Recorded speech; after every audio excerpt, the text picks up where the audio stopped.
बिस्मिल्लाहिर्रहमानिर्रहीम। अस्सलाम वालेकुम dear students, I am professor Azmat Ali and you are watching my channel maths for you. आपको second year mathematics की class में बेटा वेलकम करता हूँ। उम्मीद करता हूँ आप सब खैर वाफियत से हैं। लास्ट लेक्चर में अल्हम्दुलिल्लाह हमने चैप्टर नंबर 3 इंटीग्रेशन जो है वो कंप्लीट कर लिया है। अगर अभी तक आपने बेटा प्रीवियस लेक्चर नहीं देखे तो मैंने आपकी जो सेकेंड ईयर मैथमेटिक्स के डिफरेंट चैप्टर्स हैं जो हमने कंप्लीट कर लिए हैं, उन तमाम चैप्टर का जो लिंक है वो डिस्क्रिप्शन बॉक्स में मौजूद है। आप उस लिंक पर क्लिक करके तमाम कंप्लीटेड लेक्चर को बआसानी देख सकते हैं। आज के लेक्चर में हम स्टार्ट करने जा रहे हैं एक new chapter number 4, that is introduction to analytic geometry. Very important chapter है जी आपका। ये शॉर्ट क्वेश्चन इसमें से आता है, लॉन्ग क्वेश्चन इसमें से आता है, MCQs इसमें से आते हैं, और आपका जो ECAT का एंटी टेस्ट का एग्ज़ाम है वो भी, उसमें से भी क्वेश्चन इस चैप्टर में से आते हैं। ठीक है जी, तो स्टार्ट करते हैं कि एनालिटिक ज्योमेट्री है क्या चीज़। ज्योमेट्री के मतलब आप जानते हैं, ज्योमेट्री जो है ये आप मैट्रिक्स से पढ़ते आ रहे हैं। ठीक है, ये एक ओल्ड सब्जेक्ट है, बिफोर क्रिस्ट जो था। ठीक है, ये इसकी डेवलपमेंट हुई।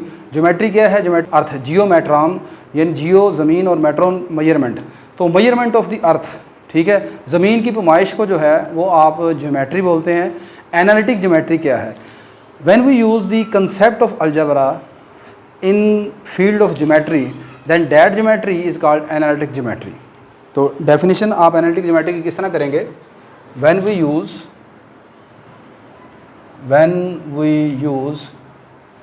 concept of algebra in the field of geometry, in the field of geometry,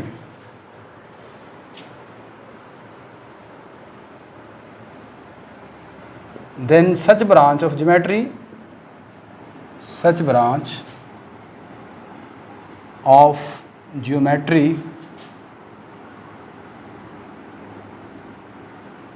is called analytic geometry,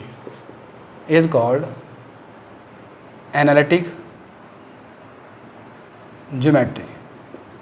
तो जहाँ तक इसकी डेफिनेशन है बेटा, तो डेफिनेशन इसकी आप ये लिख सकते हैं।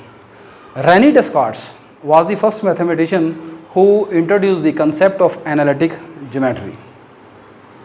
तो एनालिटिक ज्योमेट्री में अब आप अगली चीज़ के अलजेब्रा का कंसेप्ट आप किस तरह इस्तेमाल करते हैं। आज जानते हैं कि ज्योमेट्री में जो सबसे बेसिक कंसेप्ट है वो आपका होता है पॉइंट। अब ये पॉइंट को ज्योमेट्रिकली ग्राफिकली आप कैसे देखते हैं? ये आप छोटा सा डॉट लगाते हैं, दिस इज़ कॉल्ड पॉइंट। अब इस पॉइंट को अगर आप ये देखना चाहते हैं कि ये अलजबरे की शक्ल में कैसे नज़र आएगा, मतलब जैसे किसी चीज़ की कोडिंग होती है, ठीक है, इसी तरह यहाँ पर समझिए कोडिंग है ज्योमेट्री की, कि ग्राफिकली अगर आपने इसको देखना हो तो वो कैसे नज़र आएगा, अलजबराइकली इसको देखना हो तो कैसे नज़र आएगा।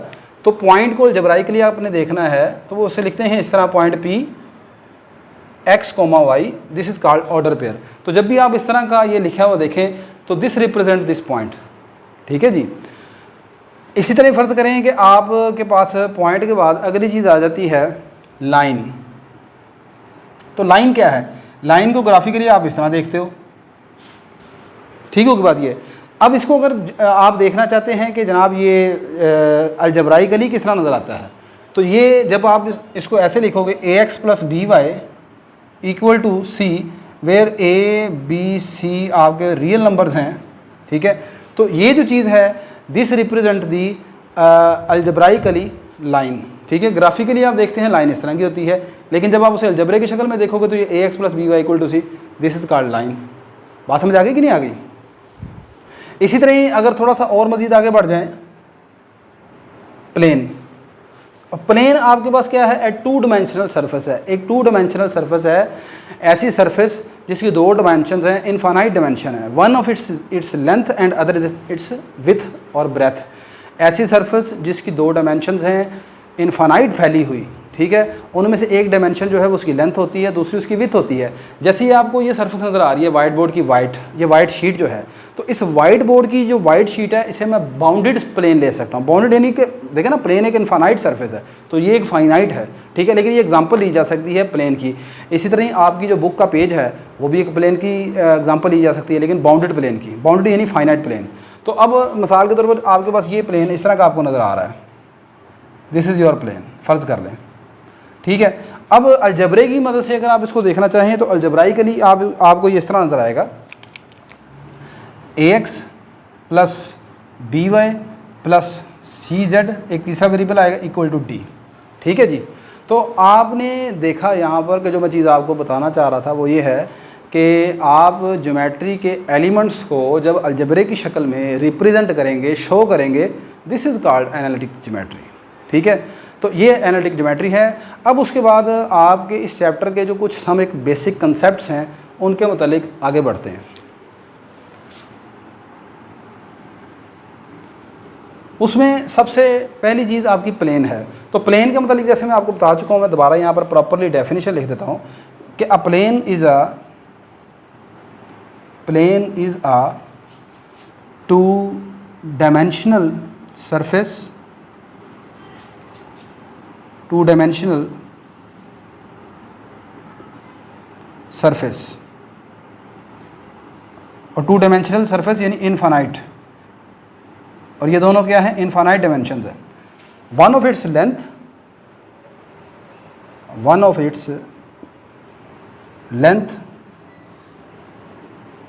And other is its width. तो क्या लिखा है कि प्लेन एक infinite two dimensional infinite surface है, ठीक है, जिनमें से उसकी एक डायमेंशन जो है लेंथ है और अदर इज इट्स विथ, ठीक है। ये प्लेन हो गया। अब उसके बाद इस प्लेन को, जो इनफाइनाइट फैला हुआ एक सरफेस है, इस प्लेन को अगर आप दो परपेंडिकुलर लाइन से एक दूसरे को कट करें, that is called x axis and y axis. This is our first line, vertical line, this is your y axis and this is our x axis. When these two lines intersects each other, the point of intersection, वो point जहाँ पर ये एक दूसरे को cut करते हैं, that is represented by O, also called origin, is called origin, ठीक है। और इसके कोऑर्डिनेट होते हैं 0 0 और इसे कैपिटल O से डिनोट करते हैं, ठीक है। The two mutually perpendicular lines when cut each other, the point of intersection is called origin. ये दोनों म्यूचुअली परपेंडिकुलर लाइन जो हैं ये पूरे प्लेन को जब कट करती हैं आपस में एक दूसरे को, तो पूरे प्लेन को 4 बराबर हिस्सों में तकसीम करती हैं। Each part is called a quadrant. Quadrant की डेफिनेशन अगर आपसे कोई पूछ ले क्या आता है, quadrant, two mutually perpendicular lines, two mutually perpendicular lines, that is x axis and y axis, divide plane into 4 equal parts. Each part is called each part is called a quadrant. Quadrant का मतलब चौथा हिस्सा। तो मैंने क्या लिखा कि दो म्यूचुअली परपेंडिकुलर लाइन जिनका नाम एक्स एक्सिस और वाई एक्सिस है, जब ये एक दूसरे को कट करते हैं, ठीक है, तो ये पूरे प्लेन को 4 बराबर हिस्सों में डिवाइड कर देते हैं। हर हिस्से को आप एक क्वाड्रेंट बोलते हैं। तो आप जानते हैं शुरू से, this is your first quadrant, this is your second quadrant, this is our third quadrant and this is our fourth quadrant. अब उसके बाद आप जानते हैं कि पहले quadrant, second quadrant, third, fourth quadrant में आपके पास x और y की जो वैल्यूज़ हैं वो कहीं पर पॉजिटिव है, कहीं पर नेगेटिव होती हैं। ये हमारे पास यहाँ पर आप जानते हैं x भी ग्रेटर दैन 0 है फर्स्ट क्वाड्रेंट में और y भी ग्रेटर दैन 0 है। सेकंड क्वाड्रेंट में आपका x नेगेटिव है, नेगेटिव का मतलब लेस दैन 0, ग्रेटर दैन 0 का मतलब पॉजिटिव, और यहाँ पर y आपका सेकंड क्वाड्रेंट में पॉजिटिव होता है। थर्ड क्वाड्रेंट में आप जानते हैं x भी नेगेटिव है, y भी नेगेटिव है। चौथे क्वाड्रेंट में आप जानते हैं x पॉजिटिव है और y आपके पास नेगेटिव है।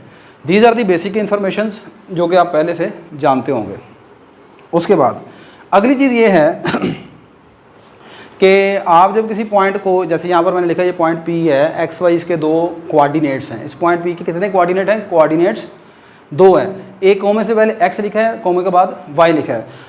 इन दो कोऑर्डिनेट्स के स्पेशल नाम हैं, इनके स्पेशल नाम होते हैं। अगर ये आपके पास पॉइंट P के दो कोऑर्डिनेट है x और y, तो यहाँ पर बेटा ये जो x है this is called abscissa, abscissa, और this is your y is called ordinate. क्या बोलते हैं उसे? ऑर्डिनेट। मिसाल के तौर पर आपके पास एक पॉइंट लिखा हुआ है 3 और 5, तो अगर मैं कहूँ आपको यहाँ पर y की वैल्यू यानी ऑर्डिनेट क्या है? Ordinate is 5, this is your ordinate and this is your abscissa, abscissa. ठीक होगी बात ये? तो आई होप कि ये चीज़ें आपको क्लियर होगी। अच्छा, उसके बाद अगली चीज़ आपने याद रखनी है, एक्स एक्सिस और वाई एक्सिस के ऊपर पॉइंट किस किस तरह का होता है। ये आपका जो पूरा एक्स एक्सिस है यहाँ पर, यहाँ से लेकर नेगेटिव एक्स से लेकर पॉजिटिव एक्स तक, इस पूरे एक्स एक्सिस के ऊपर आपका वाई क्या होगा? 0 होगा। ठीक है, जैसे कि आप जानते हैं मैट्रिक क्लास से आप पढ़ते आ रहे हैं, मैं आपको कहूँ कि अगर आपने x5 और y0 इसको प्लॉट करना है तो कहाँ पर प्लॉट करेंगे? आप यहाँ पर एक्स एक्सिस वाई एक्सिस बनाएंगे, ये हमारा एक्स एक्सिस है, तो x की वैल्यू यहाँ पर 5 है तो y यहाँ पर क्या होगा? 0, यानी ये पॉइंट आपका एक्स एक्सिस पर आ जाएगा। इसी तरह अगर आपको मैं कहूँ कि 0 और 2 को आपने 0,2 इस पॉइंट को आपने प्लॉट करना है तो कहाँ पर प्लॉट करेंगे? y एक्सिस के ऊपर। ठीक है, क्योंकि यहाँ पर x आपका 0 है, y कितना है? 2 है। बात समझ आ गई कि नहीं आ गई? तो अगर रिजल्ट जो आपने याद रखना है वो ये याद रखना है, note on x axis values of y is 0. Similarly on y-axis value of x is 0. ठीक है, तो ये आपने याद रखना है कि जब भी x एक्सिस के ऊपर आप एक पॉइंट प्लॉट करेंगे, याद रखें वहाँ पर हमेशा y 0 होगा। जब y एक्सिस की बात की जाएगी तो वहाँ पर x आपका 0 होगा। अगली चीज़, आपके पास एक्स एक्सिस और वाई एक्सिस की इक्वेशन किस तरह की होती है ये आगे जाके हम बनाएंगे भी, लेकिन फ़िलहाल आप इसको याद रखें। Equation of x axis and y axis, equation of x axis and y axis. जैसे कि अभी आपने देखा कि एक्स एक्सिस पर वाई क्या होता है? 0 होता है। तो याद रखें एक्स एक्सिस की जो इक्वेशन है, एक्स एक्सिस की जो इक्वेशन है वो ये है, y = 0। जब भी y = 0 लिखा होगा तो याद रखें this represent equation of x axis. और इसी तरह जब y एक्सिस की बात की जाएगी तो इसकी इक्वेशन क्या होगी? x = 0। तो एक्सरसाइज 4.1 को स्टार्ट करने लगे हैं। ठीक है, उसके लिए तकरीबन ये चीज़ें जो हमने इस्तेमाल करनी है वो मैंने यहाँ पर बता दी हैं। नेक्स्ट एक्सरसाइज 4.1 की तरफ मूव करते हैं। ले बेटा, आपका जो पहला क्वेश्चन है एक्सरसाइज 4.1 का, वो कहता है describe the location of the point in the plane. आपने आपको एक पॉइंट आपको यहाँ पर कुछ कंडीशन बताई होगी, उस कंडीशन को देखते हुए आपने बताना है कि ये जो पॉइंट बनेगा इसकी लोकेशन कहाँ पर है, पहले क्वाड्रेंट में, सेकंड में, थर्ड में, फोर्थ में। ठीक है, मिसाल के तौर पर आपको यहाँ पर सिर्फ इन्फॉर्मेशन ये देगी है पहले पार्ट में कि x आपका पॉजिटिव है। अब आप जानते हैं आपका x पॉजिटिव कहाँ पर होता है। आपका x आप जानते हैं यहाँ पर पॉजिटिव है पहले क्वाड्रेंट में, और आपका x पॉजिटिव है चौथे क्वाड्रेंट में। तो ये आपका राइट हाफ प्लेन बनता है पूरे का पूरा, ऊपर भी पॉजिटिव x नीचे भी पॉजिटिव x है। तो ये आपका पहला और दूसरा चौथा क्वाड्रेंट बनता है। तो इसका जो जवाब लिखा जाएगा कि वो है जी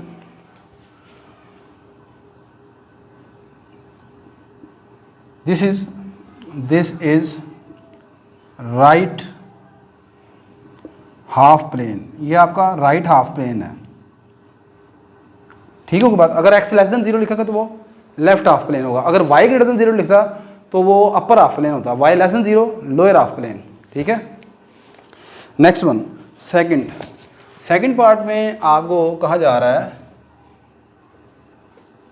एक्स आपका ग्रेटर देन 0 है एंड वाई भी आपका ग्रेटर देन 0 है, यानी एक्स भी पॉजिटिव वाई भी पॉजिटिव। तो ये आपका कौन सा क्वाड्रेंट बनता है जहाँ पर एक्स पॉजिटिव है वाई पॉजिटिव है? पहला quadrant. This represent point is in the first quadrant, point is in the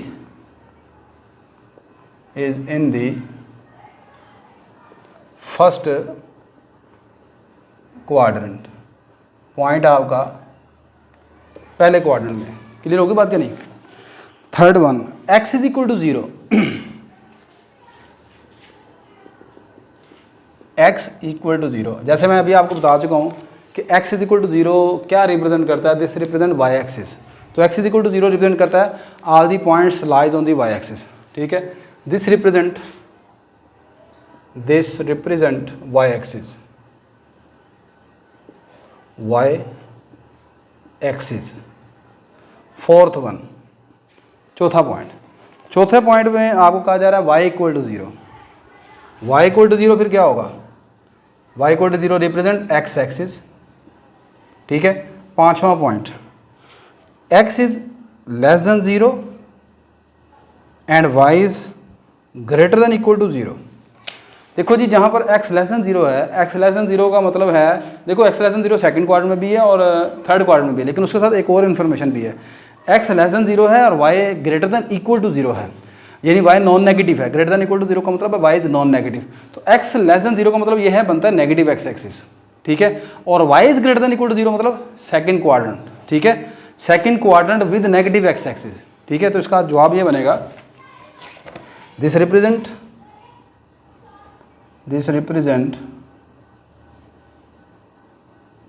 second quadrant. देखो सिर्फ y ग्रेटर देन 0 होगा तो उसका मतलब होता है सेकंड क्वाड्रेंट, लेकिन y greater than equal to 0 और x भी लेस देन 0 है, यानी x नेगेटिव भी है, तो यहाँ पर आएगा this represent second quadrant with negative x axis, with negative x axis. Clear होगी बात कि नहीं? नेक्स्ट,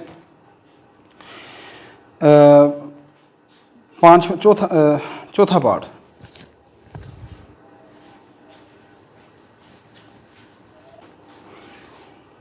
सिक्स्थ पार्ट में है x equal to Y.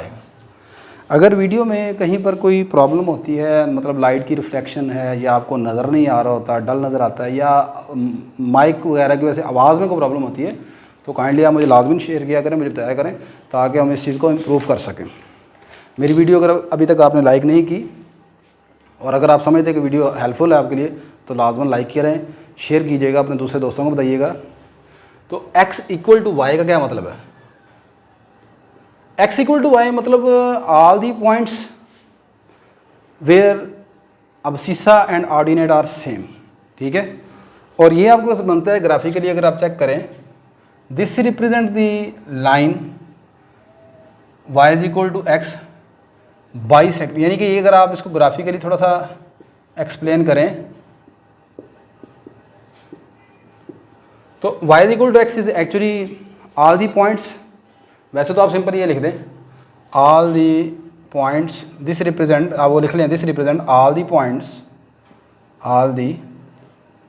Points where abscissa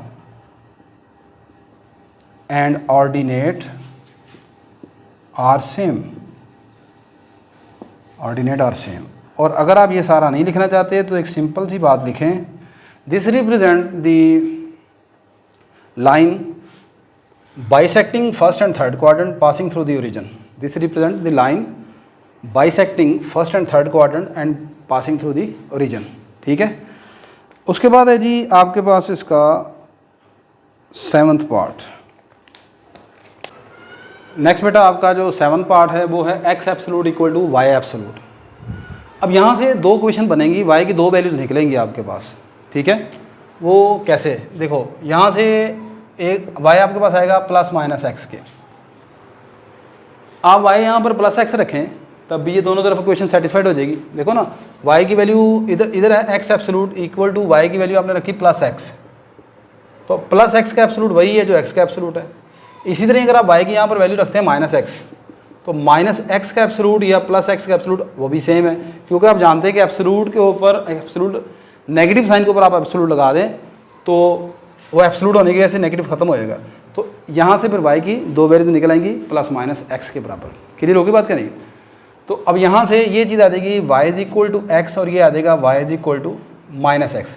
graphically जैसे मैंने आपको पहले भी क्वेश्चन में बताया बिल्कुल वैसे ही यहाँ पर भी यही है। ये आपके पास दो लाइन बनेगी, यानी एक ये लाइन है y is equal to x जो कि आपकी पहले और तीसरे क्वाड्रेंट को पास कर रही है, और दूसरी लाइन आपके पास उसका ग्राफ ये है जो कि आपके दूसरे और चौथे क्वाड्रेंट को बाइसेक्ट करते गुजर रही है। अब आप कहेंगे आपको तो ग्राफदारी से बात नहीं बनाने आता, आपको तो अभी कुछ पता नहीं है, तो अब इसका आंसर कैसे लिखेंगे? This represents points lies in first and third quadrant, ठीक है, and point lies in second and fourth quadrant. अब वो ग्राफ को देख के नहीं बताना आपने, वो देखें ज़रा। अगर यहाँ से इस चीज़ को उठाएं y is equal to x को, मैं कहता हूँ x की वैल्यू अगर 5 है तो y कितना निकलेगा? y की वैल्यू भी 5 निकल आएगी। तो 5 आपके पास किस क्वाड्रेंट में आएगा? पहले क्वाड्रेंट में। अगर मैं कहूँ कि x की वैल्यू -5 है तो अब y कितना निकलेगा? तो यहाँ से y कितना निकलेगा? -5। तो -5 और -5 ये किस क्वाड्रेंट में है? तीसरे क्वाड्रेंट में। तो इस यहाँ से आपके पास ये वाले हिस्से से y is equal to x से आपकी जो पॉइंट की लोकेशन साबित होगी वो निकलेगी पहले और थर्ड क्वाड्रेंट में, ठीक है। और यहाँ से आपका जो पॉइंट निकलेगा वो आएगा सेकंड और फोर्थ क्वाड्रेंट में, ठीक है। तो आप यहाँ पर लिखेंगे point lies in first and third quadrant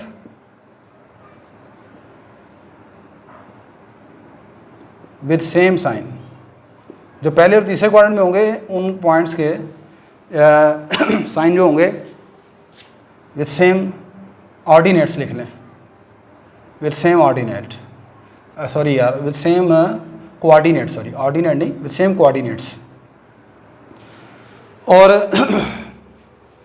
और पॉइंट लाइज इन, और जो इन दोनों से निकलेंगे वो निकलेंगे second and fourth quadrant. Point lies in second and fourth quadrant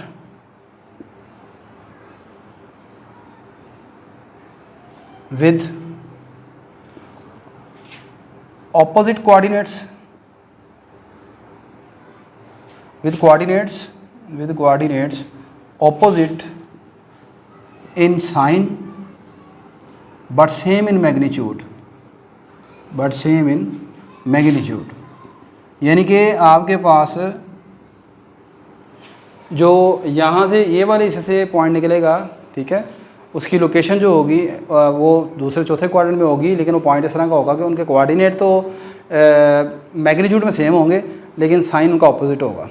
जैसे यहाँ पर अगर आप x की वैल्यू 1 रख लेते हैं तो y आपका निकलेगा -1, x की वैल्यू 1 रख के, यानी ये पॉइंट आपका आ गया 1 -1 चौथे क्वाड्रेंट में। और अगर आप x की वैल्यू यहाँ पर -1 रखते हो तो y कितना आ जाएगा? y आ जाएगा फिर +1। ये पॉइंट आपका -1 और 1 किस में चले गया? दूसरे क्वाड्रेंट में। अब ये जो दोनों पॉइंट हैं इन दोनों का साइन चेंज है, ठीक है, ये दोनों कोऑर्डिनेट्स का साइन चेंज है लेकिन उनकी मैग्नीट्यूड एक जैसी है। इसी तरह यहाँ पर भी इनका कोऑर्डिनेट जो है उनका साइन डिफरेंट है लेकिन मैग्नीट्यूड सेम है। तो खैर इसको ऐसे लिखेंगे x absolute greater than equal to 3। इसका कैसे आंसर निकलना है? इसका आपने मैट्रिक क्लास में एक फार्मूला पढ़ा होगा एब्सोल्यूट की प्रॉपर्टीज़ में। वो इस तरह होता है कि x का absolute greater than equal to 3 लिखा है ना। चलिए इसको फार्मूले को छोड़ देते हैं, हम ऐसे सोल्व करते हैं। इसको मैं लिख लूँगा +- x greater than equal to 3, ठीक है। अब यहाँ से दो हिस्से बनेंगे, ये आ जाएगा x greater than equal to 3 और -x greater than equal to 3, ठीक हो गई, ये आसान चीज़ है। अच्छा, ये वैसे ही नीचे लिख लिया। और यहाँ पर आप जानते हैं कि x की वैल्यू निकालनी है तो x के साथ है माइनस का निशान। साइन ऑफ इनक्वालिटी बदल देते हैं। वो कैसे बदलते हैं आप जानते हैं कि माइनस अगर मल्टीप्लाई करवा दूँ तो साइन ऑफ इनक्वालिटी चेंज हो जाएगा। तो ये आ जाएगा x less than equal to -3। तो ये आपका पॉइंट कैसे बन जाता है?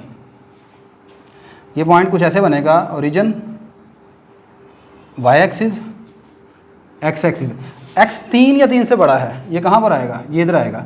यहाँ पर आएगा x 3 या 3 से बड़ा, यानी ये सारा पॉइंट। तो ये पॉइंट आएगा lies on the x axis, positive x axis.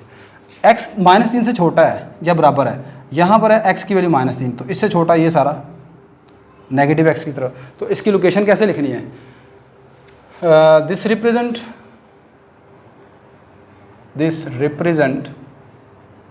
Point lies on positive x axis when x is greater than equal to 3 and lies on negative x axis when x is less than equal to -3। Clear होगी बात कि नहीं? Last one, x 2 से बड़ा है और y equal to 2 है। y equal to 2, x 2 से बड़ा है। 2 से बड़ा होगा तो इसका मतलब क्या है? आपका पहला क्वाड्रेंट है, x 2 से बड़ा है और y इक्वल टू 2 है। ग्राफिकली अगर आप देखना चाहिए तो ये ऐसे है, ये है y इक्वल टू 2, यहाँ पर है ना y इक्वल टू 2 फर्ज कर लें, ये y इक्वल टू 2 है, ये लाइन जो है y इक्वल टू 2 को रिप्रेजेंट कर रही है और x इसमें 2 से बड़ा लेना है, x 2 से बड़ा। फर्ज करें यहाँ पर x इक्वल टू 2 है, तो अब ये क्या शो करेगा? This shows all the points x equal to 2 से बड़े, ये तमाम पॉइंट्स आ जाएंगे, वो तमाम पॉइंट्स जिनमें x 2 से बड़ा है whose ordinate is equal to 2, लेकिन तमाम का ऑर्डिनेट जो है वो क्या होना चाहिए? एग्जैक्ट 2 के बराबर। मिसाल के तौर पर 2 से बड़ा पॉइंट आपने उठाना ना, 2 से बड़ा पॉइंट जैसे मैं ले लेता हूँ 3, लेकिन उसका y 2 के बराबर रहेगा। फिर 2 से बड़ा पॉइंट मैं ले लेता हूँ 4, लेकिन उसका ऑर्डिनेट 2 रहना चाहिए। ठीक है, तो दिस, इसकी लोकेशन आप कैसे लिखेंगे? This represent all the points which are greater than 2 but ordinate is exactly equal to 2। ठीक है, तो लिख लेंगे ना अब आप, this represent all the points which are greater than 2 but ordinate is exactly equal to 2। सही है, तो आज के लेक्चर में हमने क्वेश्चन नंबर 1 को बेटा कंप्लीट किया। गर्मी थोड़ी सी ज़्यादा है तो चलें, खैर जो काम करना है वो तो है। ये वीडियो अगर आपके लिए किसी तरह से हेल्पफुल है तो इस वीडियो को आप लाइक कीजिएगा, शेयर कीजिएगा, चैनल को सब्सक्राइब कीजिएगा। इंशाल्लाह नेक्स्ट लेक्चर में हम क्वेश्चन नंबर 2 को स्टार्ट करेंगे। That is very important question. इसमें हम मिड पॉइंट फार्मूला और डिस्टेंस फार्मूले के मुताबिक बात करेंगे। शॉर्ट क्वेश्चन में इसमें से आता है लाजमी। ये जो हमने डिस्कस किया है ये थोड़ा सा बच्चों के लिए मुश्किल चीज़ होती है लोकेशन अप्रूव करना, लेकिन ये MCQs के हवाले से, लेकिन शॉर्ट में भी समटाइम आ जाता है ये। ठीक है, तो नेक्स्ट लेक्चर में आपसे दोबारा मुलाकात होती है जी। अल्लाह हाफिज़।